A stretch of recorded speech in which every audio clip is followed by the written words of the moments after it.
السلام علیکم ورحمۃ اللہ وبرکاتہ نحمدہ ونصلی علی رسولہ الکریم اما بعد فاعوذ باللہ من الشیطان الرجیم بسم اللہ الرحمن الرحیم۔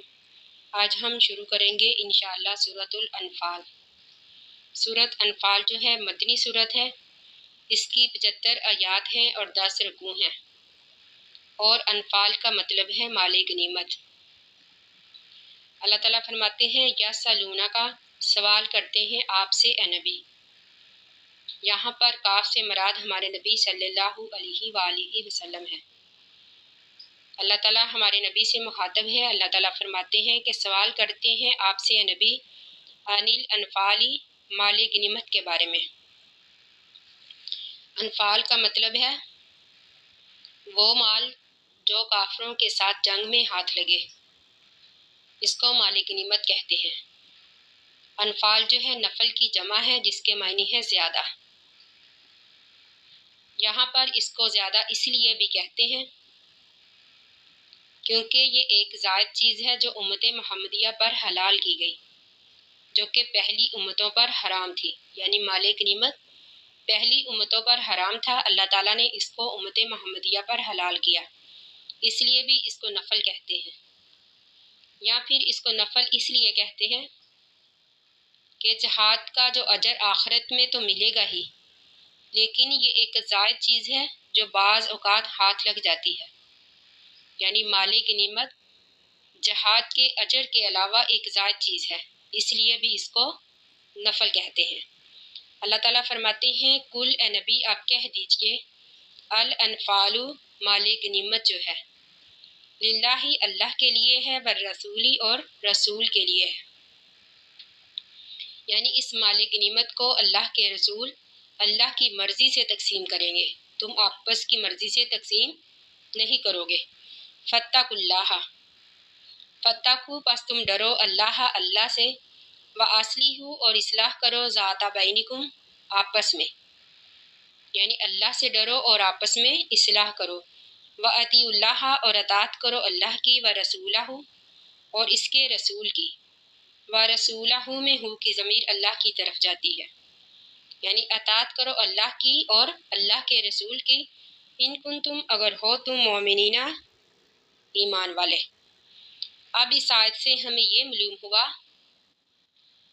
کہ ان تینوں چیزوں کے بغیر ایمان جو ہے مکمل نہیں ہوگا، یعنی اللہ تعالیٰ نے فرمایا کہ اگر تم مومن ہو تو تقوی اختیار کرو، آپس میں اصلاح رکھو، اللہ اور اللہ کے رسول کی اطاعت کرو۔ تو مال غنیمت کی تقسیم میں ان تینوں امور پر عمل کرنا نہایت ضروری ہے، کیونکہ مال غنیمت کی تقسیم کے وقت باہمی فساد کا بھی اندیشہ رہتا ہے، اس لیے اللہ تعالیٰ نے اصلاح ذات البین پر زور دیا۔ اس سے ہیرا پھیری اور خیانت کا بھی ڈر ہوتا ہے، اس لیے اللہ تعالیٰ نے تقوی کا حکم دیا، اور اس کے باوجود کہ کوئی کوتاہی نہ ہو جائے، اس لیے اللہ تعالیٰ نے حکم دیا کہ اللہ اور اللہ کے رسول کی اطاعت کرو۔ تو اللہ تعالیٰ فرماتے ہیں انما المؤمنون بے شک مومن وہی ہیں، الذین وہ لوگ اذا جب ذکر اللہ ذکر کیا جاتا ہے اللہ کا واجلت ڈر جاتے ہیں، قلوبہم ان کے دل، واذا اور جب تلیت پڑھی جاتی ہیں علیہم ان پر آیاتہ اس کی آیات، علیہم سے مراد مومن، یعنی جب پڑھی جاتی ہیں ان مومنوں پر اس کی آیات، زادتہم تو زیادہ ہو جاتا ہے ان کا ایمان۔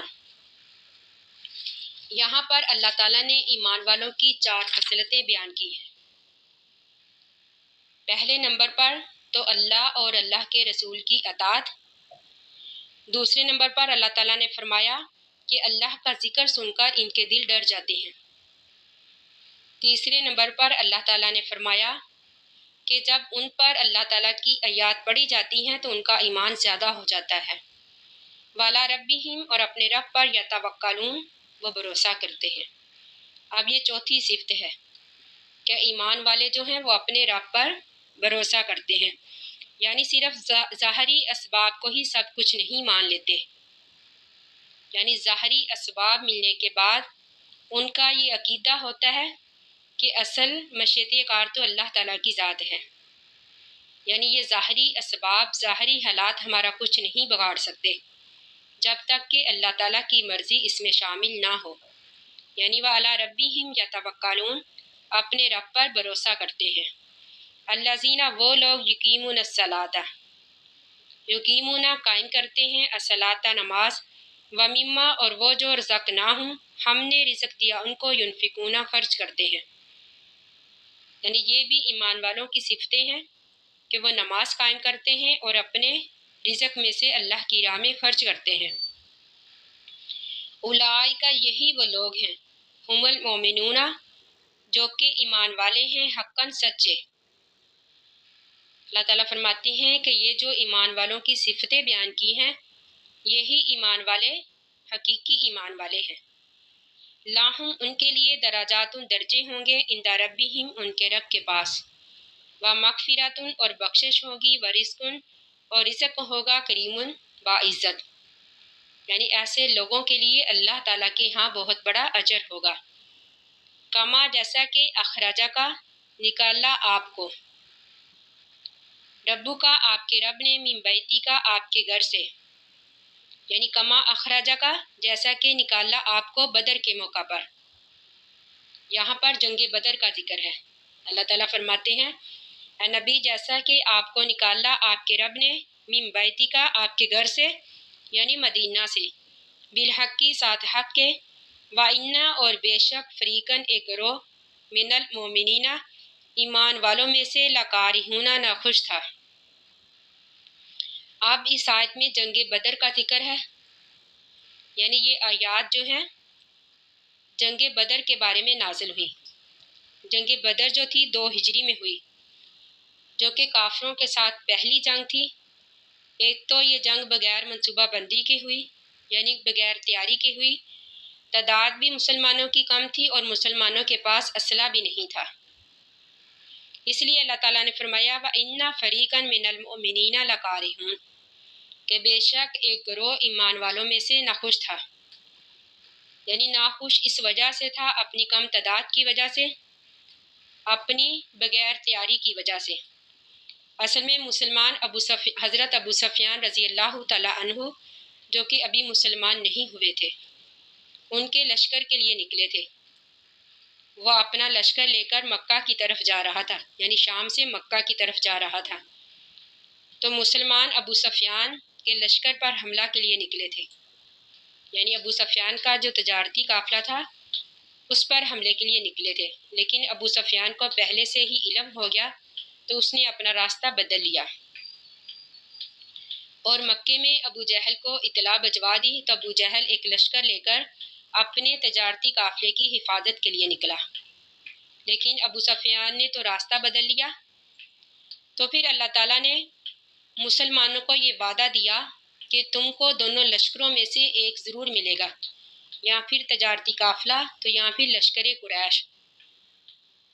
تو حضور اکرم صلی اللہ علیہ وآلہ وسلم نے تمام معاملہ صحابہ کے سامنے رکھ دیا اور ساتھ یہ بھی بتا دیا کہ اللہ تعالیٰ کا یہ وعدہ ہے کہ یہاں تو تمہیں تجارتی قافلے پر، اگر تم تجارتی قافلے سے سامنا کرو گے تو تمہیں تجارتی قافلے کا مال ملے گا، یعنی بغیر جنگ کے تمہیں وہ مال ملے گا۔ اگر تم لشکر قریش سے مقابلہ کرو گے تو پھر تمہیں انشاءاللہ فتح ہوگی، یعنی اللہ کا یہ فیصلہ ہے، اللہ تعالیٰ کا یہ وعدہ ہے، تو پھر تمہیں فتح کی صورت میں اس سے بہت زیادہ مال ملے گا۔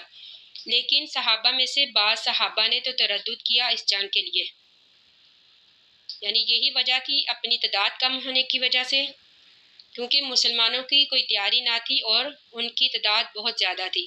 مسلمانوں کی تعداد صرف 313 تھی اور ان کی تعداد 1000 تھی، جس کی تفصیل ہم انشاءاللہ آگے پڑھیں گے۔ یعنی تو پھر بعض صحابہ کرام نے تو تردد کیا، ان کا یہ خیال تھا کہ ہم تجارتی قافلے سے ہی لڑیں، لیکن یہ تھوڑے سے صحابہ تھے جنہوں نے تردد کیا، باقی تمام صحابہ نے نبی اکرم صلی اللہ علیہ وآلہ وسلم کو اپنی مدد کا یقین دلایا اور انہوں نے یہی کہا کہ ہم لشکر قریش سے ہی لڑتے ہیں، یعنی ابو جہل کے لشکر سے ہی لڑتے ہیں۔ تو اللہ تعالیٰ فرماتے ہیں یجادلونک، وہ جھگڑا کرتے ہیں آپ سے، یعنی صحابہ کرام، فی الحق کی، حق کے بارے میں، بعد اس کے ما تبینہ، جو ظاہر ہو چکا۔ یہاں پر ما تبینہ سے مراد یہ ہے کہ جب صحابہ کرام کو یہ واضح ہو چکا تھا کہ ان کا مقابلہ جو ہے، ان کی لڑائی جو ہے لشکر قریش سے ہی ہوگی، کیونکہ ابو سفیان تو بچ کر جا نکلا تھا۔ تو اللہ تعالیٰ فرماتے ہیں کہ حق کے واضح ہو جانے کے بعد بھی وہ آپ سے بحث کرتے ہیں، آپ سے جھگڑا کرتے ہیں۔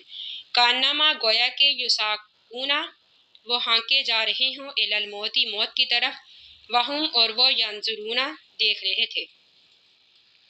یعنی یہ بے سر و سامانی کی حالت میں لڑنے کی وجہ سے ان کی یہ حالت تھی،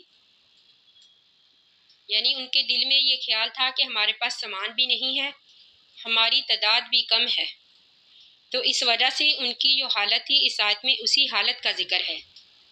اللہ تعالیٰ فرماتے ہیں کہ وہ خیال کر رہے تھے کانما یساقون الی الموت، گویا کہ وہ موت کی طرف ہانکے جا رہے ہیں، وہم، اور وہ ینظرون، دیکھ رہے تھے۔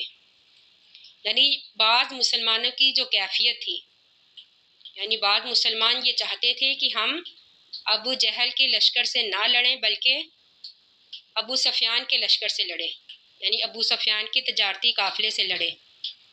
تو اسی وجہ سے مسلمانوں کی جو حالت تھی، تو اللہ تعالیٰ نے اس آیت میں ان کی اسی حالت کو بیان کیا ہے۔ یعنی اللہ تعالیٰ فرماتے ہیں کہ معاملہ واضح ہو جانے کے بعد بھی وہ آپ سے بحث کر رہے ہیں، گویا کہ وہ موت کی طرف ہانکے جا رہے ہیں۔ انشاءاللہ باقی کا واقعہ ہم کل پڑھیں گے۔ اللہ تعالیٰ سے دعا ہے کہ ہم نے جو بھی پڑھا، اللہ تعالیٰ ہمیں اس کو سمجھنے اور اس پر عمل کرنے کی توفیق عطا فرمائے، آمین ثم آمین۔ آخر دعوانا ان الحمد للہ رب العالمین۔ السلام علیکم ورحمۃ اللہ وبرکاتہ۔